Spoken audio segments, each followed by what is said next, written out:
What is wrong with you, Tony? What is wrong with you? She shouted, her voice trembling with anger and pain. I have endured and tolerated all your nonsense for so long, hoping that you will come around. But you keep acting like I'm the cause of all your problems. I've tried to be the best wife I can, but nothing is ever enough for you. You're not the man I married anymore, but I keep praying and hoping because I believe that somewhere deep down, you're still in there. What do you want from me, Tony? I'm sick and tired of all this. Get a grip on yourself and stop acting like a child.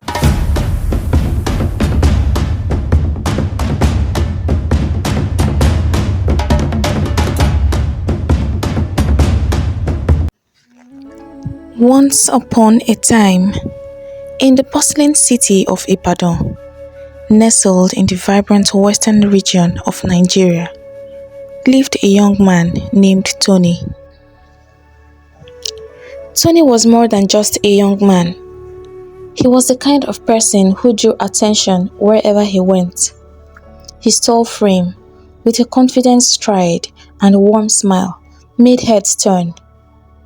But it wasn't just his looks that made him special. Tony was known for his good nature, a heart full of kindness that seemed to shine through his every action. He was deeply rooted in his Christian faith, a man who carried the Spirit of God with him, radiating peace and strength.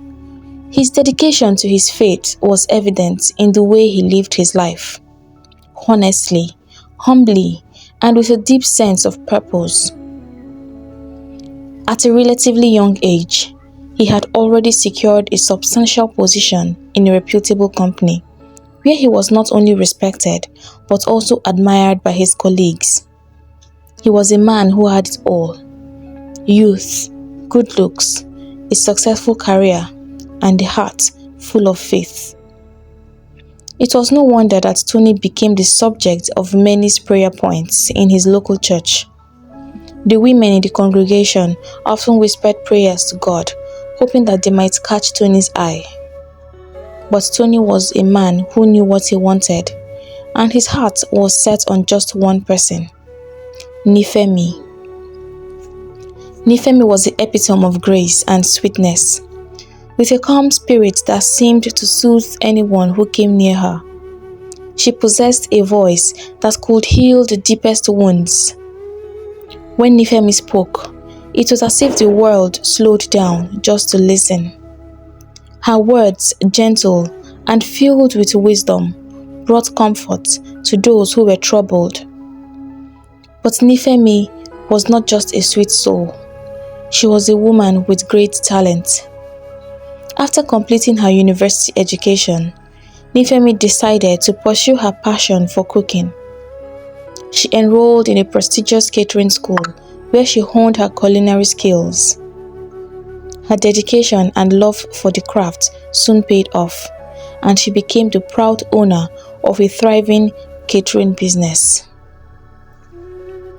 Tony and Nifemi's paths crossed in the place where their hearts found solace: the church.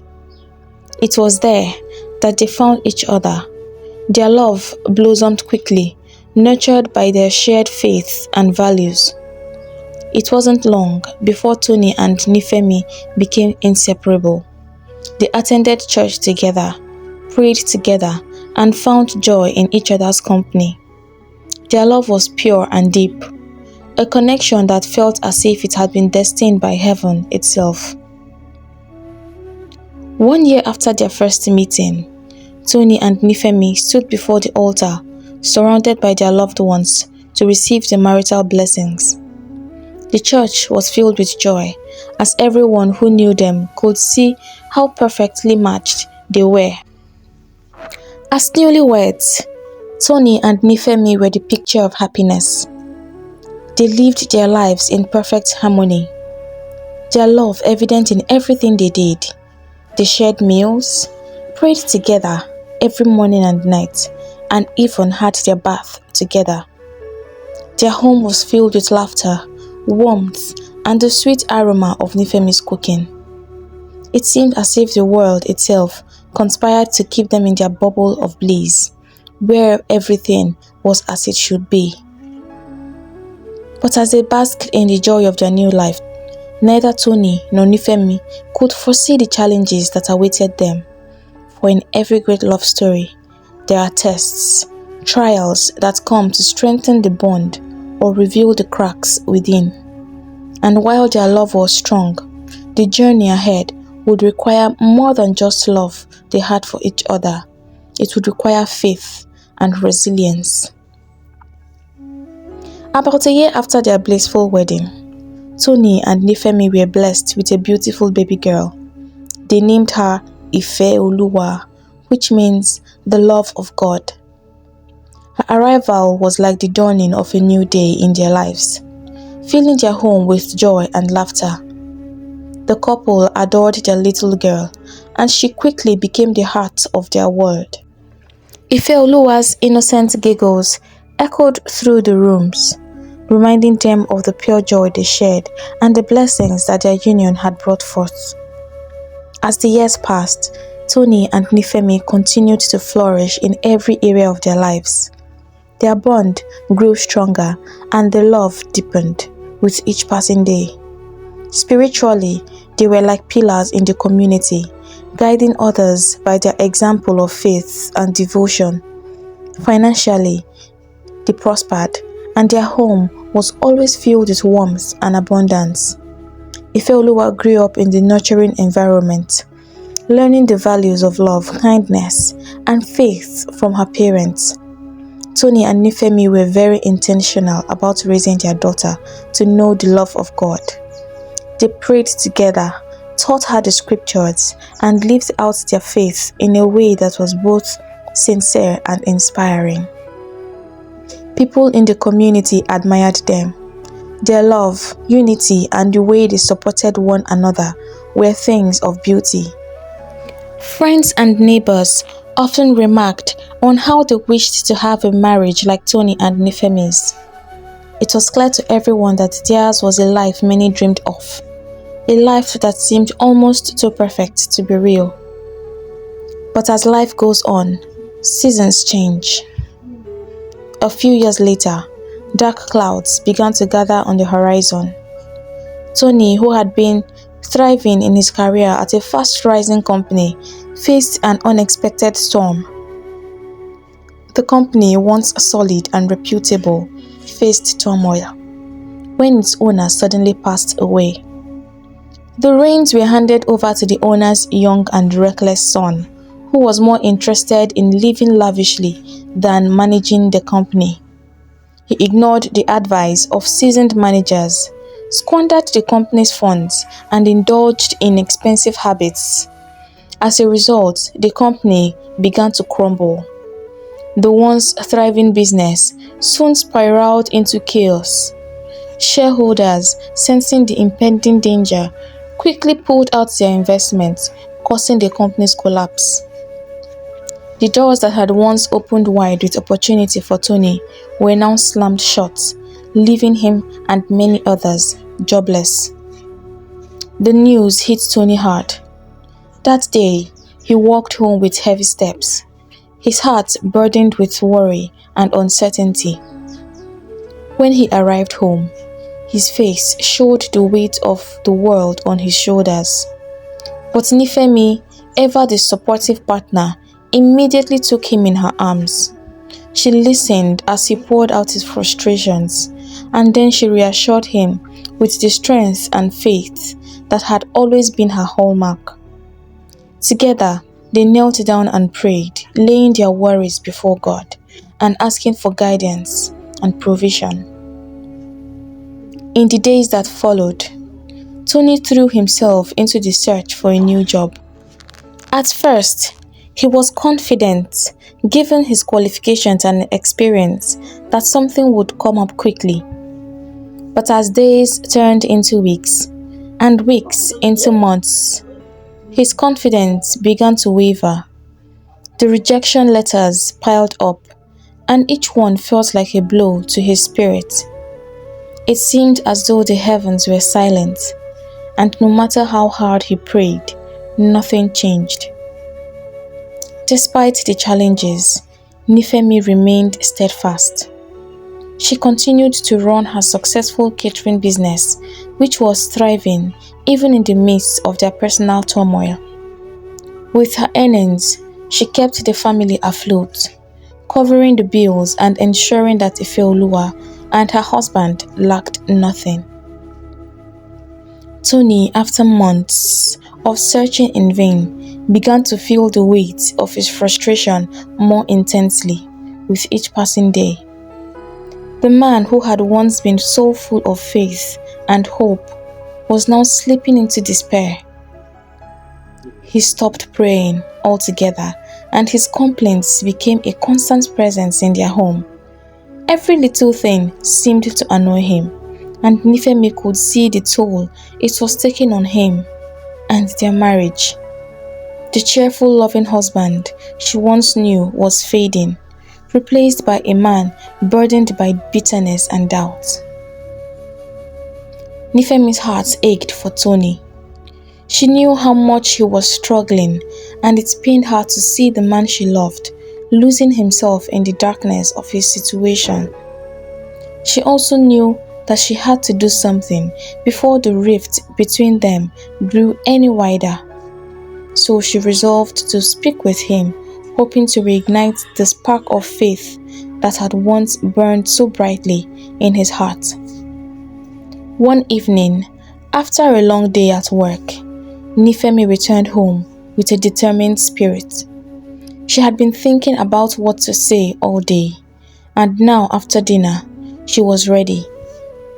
She gently tucked their 5-year-old daughter, Ifeoluwa, into bed and kissed her goodnight, and then headed to the living room where Tony was sitting, engrossed in a television show.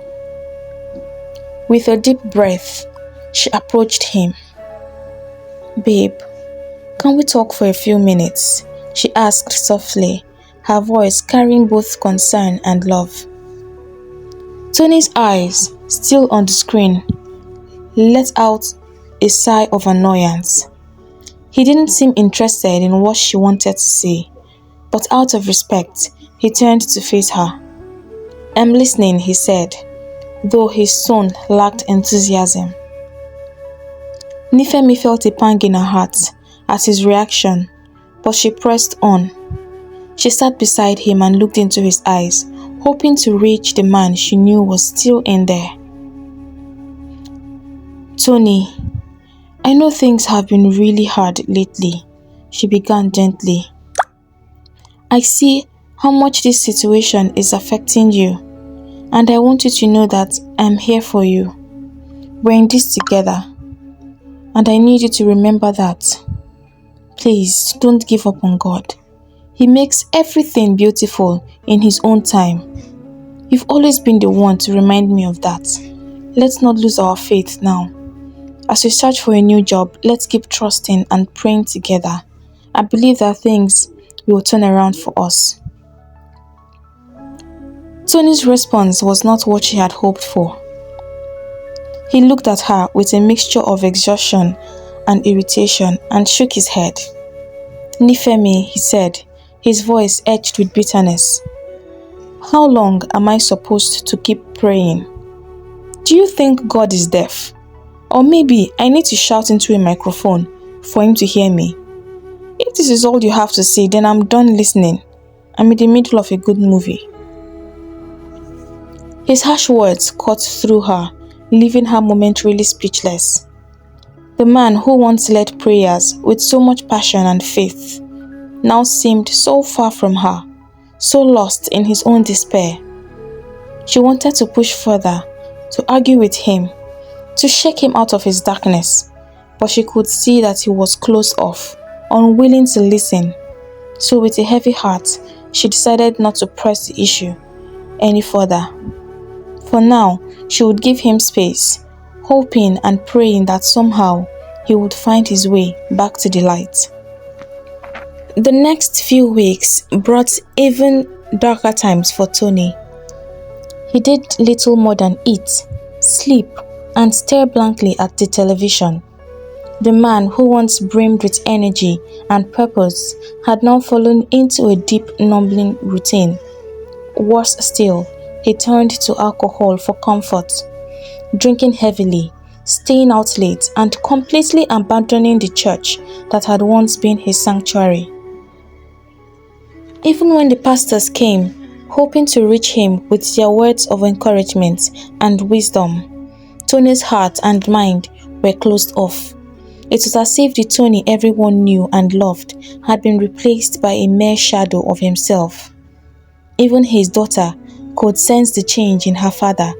The warm, playful man she adored had become distant and irritable, and she began to avoid him. Nifemi watched all of this unfold with a heavy heart. She was incredibly patient, knowing deep down that this was not who Tony truly was. She refused to give up on him, continuing to pray for him and holding on to the belief that the man she married was still in there, struggling to find his way back. One evening, after battling heavy traffic on her way home from work, Nifemi walked through the door to a scene that made her heart sink. The house was in complete disarray, dishes piled up, toys scattered everywhere, and the air thick with neglect. In the middle of it all, Ifeoluwa sat crying, her little face streaked with tears. She was hungry and had barely eaten anything. Tony, however, was unfazed, lounging on the couch, glued to the television as if nothing else mattered. Trying her best to control her rising anger, Nifemi approached her husband. "Babe, you left Ifeoluwa hungry. It's late already and she hasn't eaten anything," she said, her voice steady despite the turmoil inside her. Tony's reaction was swift and harsh. He snapped his head towards her, his face twisted in anger. "So now it's my job to make food for her, eh? Just because I don't have a job anymore, you want to turn me into your maid, is that it? You think you are better than me now because you are the one feeding us?" Nifemi was taken aback by the venom in his words. She hadn't expected this level of hostility. "Tony, no," she said, her voice trembling as she fought to keep calm. "That's not what I meant, and you know it. How does feeding your daughter make you a maid? We have plenty of food in the freezer. She has cereal, even tea. She's only 5 years old, Tony. This has nothing to do with who is feeding who. I know this is hard for you, but can't you see how much this is affecting our family?" Her eyes welled up with tears as she spoke, her heart breaking for the man she loved. But Tony wasn't moved. It was as if he had been holding on his frustration, waiting for the chance to let it all out on someone. That night, he erupted, hurling hurtful words towards Nifemi, blaming her for all the things that weren't her fault, accusing her of looking down on him, treating him like he was less than a man. Nifemi stood there, taking it all in. Every word stung, but she did not retaliate. She knew that Tony's anger wasn't really about her. It was about the pain he was feeling, the loss of his sense of self. To argue with him would only escalate the situation, and she did not want that. So she swallowed her own hurt, and in the silence of her heart, prayed for her husband, asking God to heal the wounds that were driving him away from her and from the man he used to be. Over the next few days, the situation in the house became unbearable. Tony's bitterness consumed him, and he complained about everything. Nothing Nifemi did seemed to satisfy him, and he never missed an opportunity to lash out at her, each harsh word cutting deeper. But Nifemi endured it all, hoping that with time, Tony would find his way back to the man he once was. She kept her pain to herself, choosing instead to pour out her heart in prayer, asking God to soften Tony's hardened heart. But no matter how much she prayed, Tony only seemed to sink deeper into his anger and resentment. Nifemi's patience was remarkable, but even the strongest hearts have their limits. One evening, she decided to make Tony's favorite dish, jollof rice, in the hope that a good meal might lift his spirits. She carefully prepared the meal, hoping it would bring a moment of peace to their troubled home. But as she served Tony the food, Tony, hungry and impatient, shoveled a large spoonful into his mouth, only to cry out in pain as the scalding rice burned his tongue. Alarmed by his scream, Nifemi rushed out of the kitchen, only to be met with Tony's seething anger. In a flash of rage, Tony grabbed the plate of rice and hurled it at her, the food scattering across the floor. "Do you want to kill me?" he roared. "Can't you see how hot the food is?" Nifemi stood there, stunned as the mess dripped down from her clothes. She had taken so much from him, absorbing his every insult and outburst. But this was too much. The dam holding back her own frustration finally burst. "What is wrong with you, Tony? What is wrong with you?" she shouted, her voice trembling with anger and pain. "I have endured and tolerated all your nonsense for so long, hoping that you will come around. But you keep acting like I'm the cause of all your problems. I've tried to be the best wife I can, but nothing is ever enough for you. You're not the man I married anymore, but I keep praying and hoping because I believe that somewhere deep down, you're still in there. What do you want from me, Tony? I'm sick and tired of all this. Get a grip on yourself and stop acting like a child." Her words struck Tony like a lightning bolt. In a fit of uncontrollable rage, he did something he had never done before. He raised his hand and slapped Nifemi across the face. The sound of the slap echoed through the house, and for a moment, time seemed to stand still. Nifemi's eyes widened in shock as she stumbled back, her hand instinctively covering her stinging cheek. The pain was not just physical, it was the heartbreak of realizing just how far their relationship had fallen. Without another word, Nifemi turned and ran to the bedroom they once shared. She locked the door behind her and collapsed onto the bed, sobbing uncontrollably. Her tears flowed for hours, each one a release of the hurt and disappointment she had been bottling up for so long. That night, she cried herself to sleep. She did not know that this terrible moment had opened a new and darker chapter in their lives. From that day forward, things only got worse. Tony's bitterness turned their home into a battleground. He became a man no one recognized, not even his closest friends, who began to distance themselves from him. Nifemi, once the epitome of grace and patience, began to change as well. Resentment took root in her heart, and she found it harder and harder to tolerate Tony's behavior. Their once loving and peaceful Christian home, once filled with laughter and warmth, had become a place of tension and hostility. Tony's late-night drinking became more frequent, and when he finally staggered home, the slightest complaint from Nifemi would ignite a fiery argument, or worse, lead to another physical confrontation. The love that once united them now seemed like a distant memory. They stopped doing anything together, not even to pray, which had once been the cornerstone of their relationship. The joyful home they had built together was now in ruins, and they were both so lost in their own pain to find a way back to each other.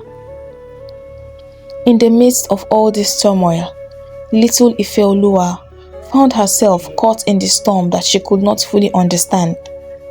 Though young, she could see that the warmth that had once filled their home had vanished. The laughter that used to echo through their house had been replaced by the harsh sounds of her parents arguing. The smiles they used to share were now distant memories, and no matter how much she cried or begged, it seemed like no one was listening to her.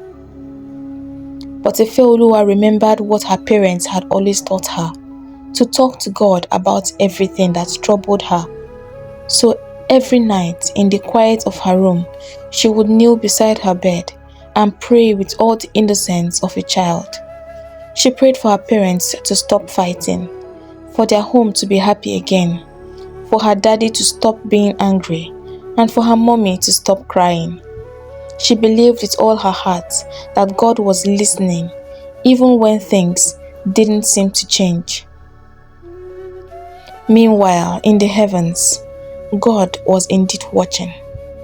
He saw his children, Nifemi and Tony, who had once been so strong in their faith, now lost and broken.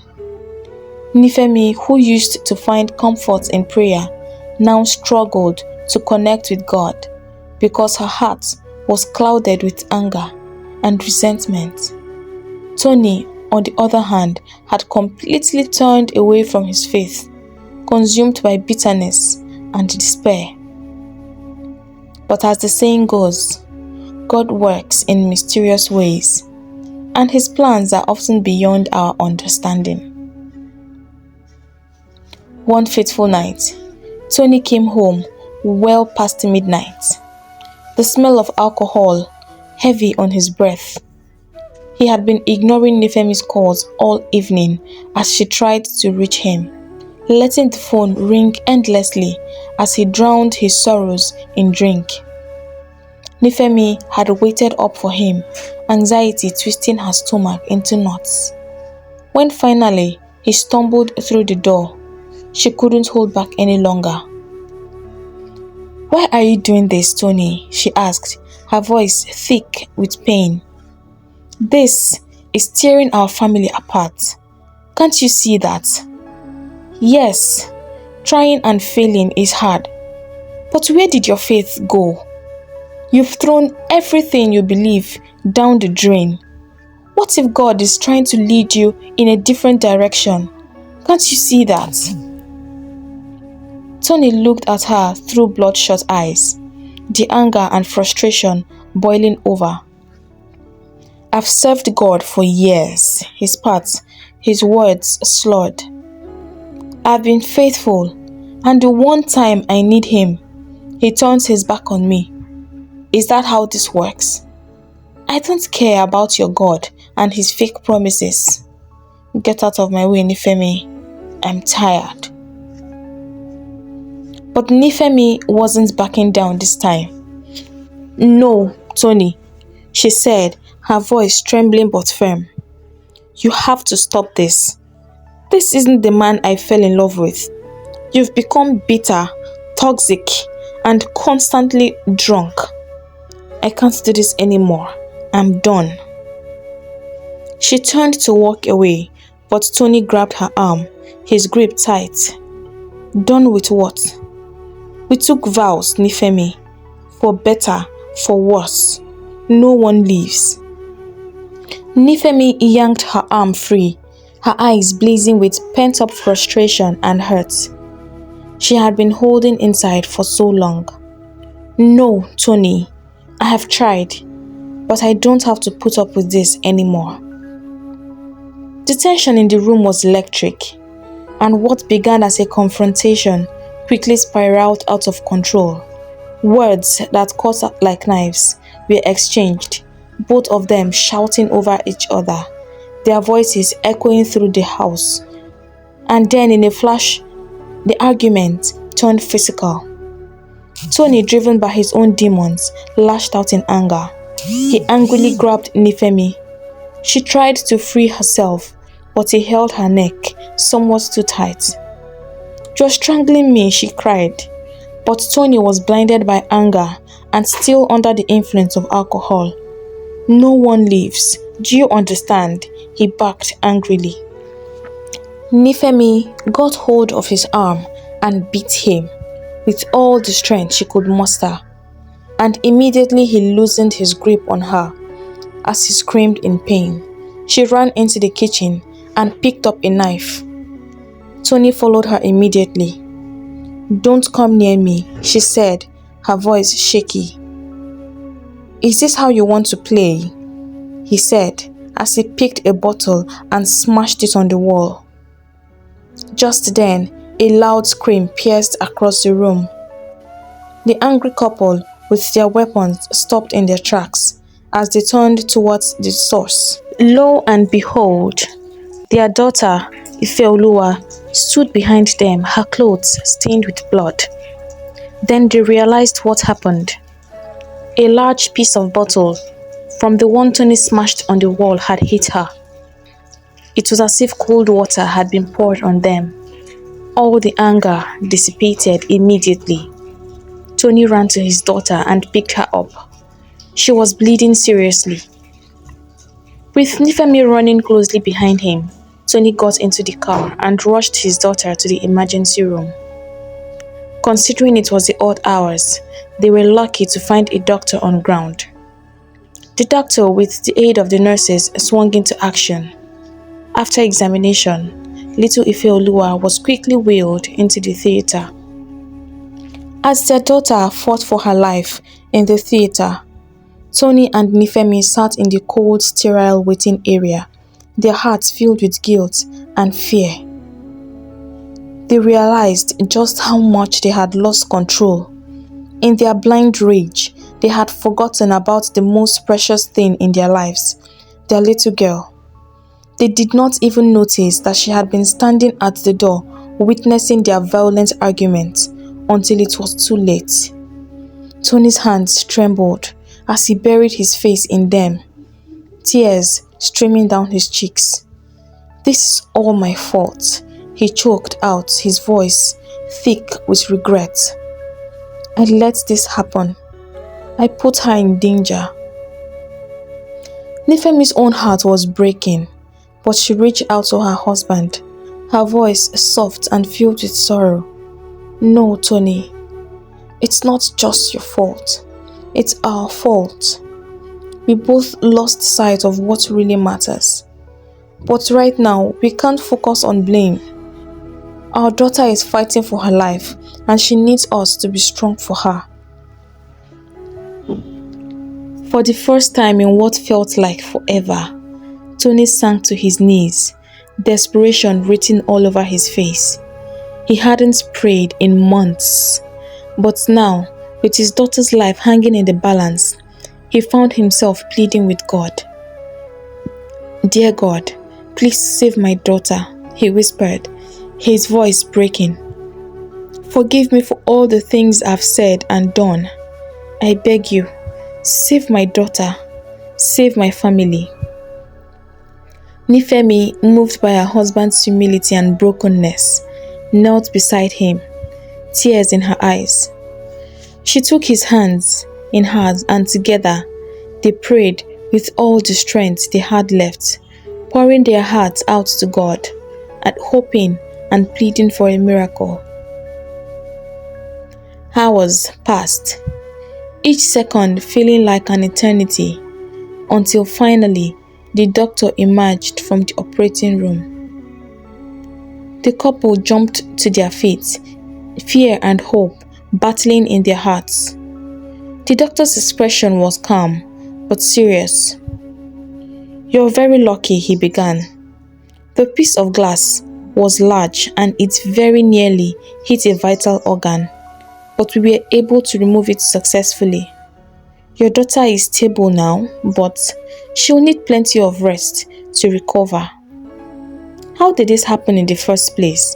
The doctor asked, his gaze shifting between the two, clearly sensing there was more to the story.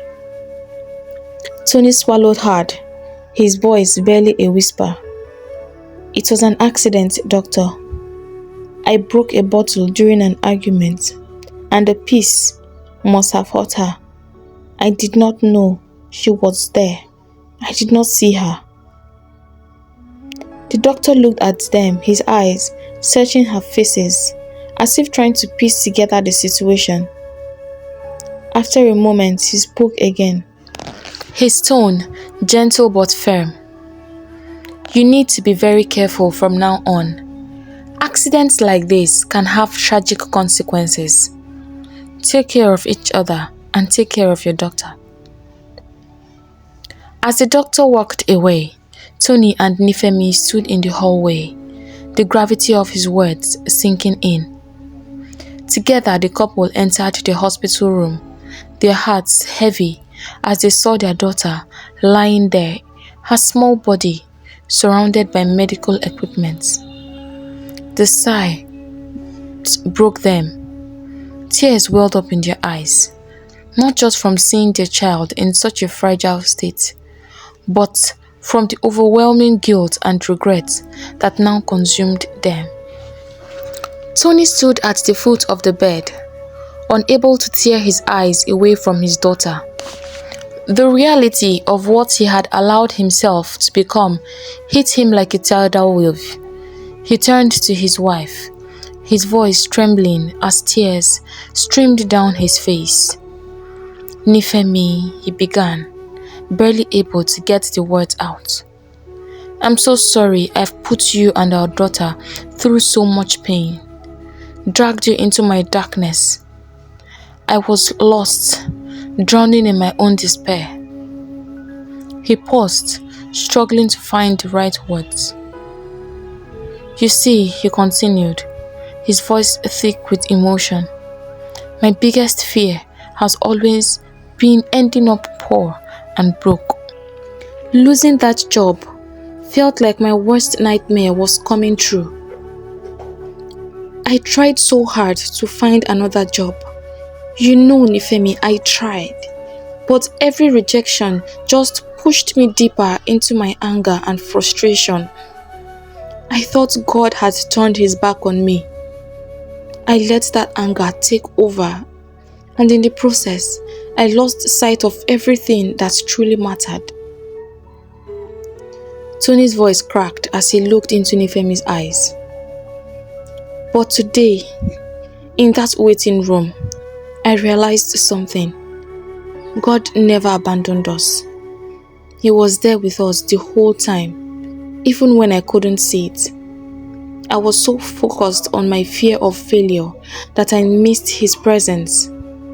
But I felt it today, Nifemi. I felt him with us, giving us the strength to get through this. He took a deep breath, trying to steady himself. Please, my love, forgive me. I've been a fool and I've hurt you both so much. But I promise things will be different from now on. I won't let fear or anger control me anymore. Please don't leave me. I need you, and I'm ready to be the husband and father you deserve. Nifemi's heart softened as she listened to her husband's heartfelt plea. She could see the sincerity in his eyes, the pain of his realization, and the genuine desire to make things right. As they stood together beside their daughter's bed, Nifemi reached out and took Tony's hand. We'll get through this together, she whispered, her own tears falling freely now. We've both made mistakes, but we can still rebuild our home. Let's start afresh for our daughter and ourselves. In that quiet hospital room, surrounded by the soft hum of machines and the gentle rise and fall of their daughter's breathing, Tony and Nifemi made a vow to each other. A vow to put the past behind them, to forgive, to heal, and to move forward as a family. A few days later, Ifeoluwa was finally discharged from the hospital. As they walked out together, she noticed something different about her parents. Their smiles were warmer and they held hands like they used to. The tension that had once filled their home seemed to have lifted, replaced by a sense of peace and love. As they drove home, the young girl could not help but feel a surge of joy in her heart. She glanced at her parents, who were now laughing softly at some shared joke, and the bright smile spread across her face. God had heard her prayers after all, she thought. Her little heart swelled with gratitude, knowing that her family was finally healing. When they got home, Ifeoluwa rushed inside, excited to be back home. She felt like things were going to be different now. Better, and for the first time in what felt like forever, she felt the warmth of her parents' love surrounding her, just as it used to. A few days after their return from the hospital, Tony's phone rang as they sat down for breakfast. He glanced at the screen, feeling a slight flicker of curiosity as an unfamiliar number appeared. He picked up the call, and to his surprise, it was from one of the companies he had applied to months ago. They explained that they had sent him an interview invitation several months back, but at the time Tony had been too deep in his depression to notice it or even check his mail. The position had been filled by someone else, but now the company was reconsidering because the candidate wasn't performing well. They decided to give Tony another chance, this time reaching out by phone. Tony's heart raced with excitement as he accepted the interview invitation. But as the initial thrill wore off, guilt crept in. He realized how close he had come to missing this opportunity completely, all because he had been consumed by frustration, despair, and impatience. He had prayed for a job, but in his impatience, he hadn't been open to receiving the answer when it came. He hung his head, feeling the weight of his past mistakes. Sensing his inner turmoil, Nifemi gently reached out and placed her hand on his. Her voice, as soothing as ever, broke the silence. "Let it go, babe. God has given us a second chance. We are moving forward, and the past is behind us now." Tony looked at her, his heart full of gratitude. He smiled and thought to himself, "How did I get so lucky to have her?" The interview day came, and Tony walked into the room with newfound confidence. Everything seemed to align perfectly. And after the interview, he was offered the position with a better salary than his previous job. When he shared the news with his Nifemi, they both rejoiced, feeling their dark days were finally behind them. Once again, the young couple had found their way back to the life they had once dreamed of. But now, it was even sweeter because they knew just how fragile and precious it was. Hey lovers! Thank you for listening to this story. If you're new here, welcome to our community. I hope you enjoyed listening to this story as much as I enjoyed creating it. If you have not done so already, please hit the subscribe button, and to support the growth of our community, give this video a big thumbs up. If you have learned something, please let us know in the comment section. If you know someone who needs this story, do not hesitate to share. I'll take my leave now, but I hope to see you in my next video. Bye.